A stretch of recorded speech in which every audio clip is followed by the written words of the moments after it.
Di po ba siya mahirap i-touch pag nakalagay yung case? Okay, so ang tinatanong ni sir is itong ating shockproof magnetic case na nabili natin for our Infinix Hot 60 Pro Plus. And ang maganda sa case na to ay magnetic na siya. Meron siya MagSafe circle for magnetic accessories kung gumagamit kayo ng mga ganun. And then yung camera niya, protected na rin. Meron siyang camera bump. Slim pa rin yung design niya kahit meron ng case. Nakita pa rin yung slimness ng phone natin. Accurate yung mga cuts. Yan, kita lahat ng buttons, yung mga ports.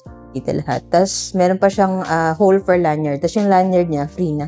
And yung lanyard na ginamit is high quality, no? And adjustable na rin siya. Hindi siya manipis na lanyard lang. So, to answer your question, sir, pakita ko na lang sa'yo. Wala naman siyang problem sa touch sa akin. Very smooth pa rin and responsive. So, yung mismo screen niya, sakto naman yung fit, no? Wala namang sobrang part or anything. And hindi niya rin inangat yung hydrogel ko. So, hindi naman siya nagta-touch dun sa edges ng screen mo. Tapos, ang maganda pa sa, nito, sa case na to, yung sa taas niya, ayan, naka-elevate siya ng konti sa screen. So, mas protected yung screen ng phone natin if ever na mabagsak natin na pag ganyan, di ba? Ano pa rin siya, kumbaga, na-absorb ng case, yung shock somehow. Kasi nga, mas elevated siya ng konti dun sa screen. Pero mas suggest ko, mag-install pa rin kayo ng screen protector. Like this one, yung naka-install sa akin yung hydrogel. Kasi mas better talaga hydrogel pag mga curved screen. And parang siya umangat sa gilid. Ayun lang, sir. So, kung gusto mo rin ng ganitong case, yan, check mo na lang po dyan sa Yellow Basket. Yung panabilan sa akin para same quality and legit store din yung pagbilan.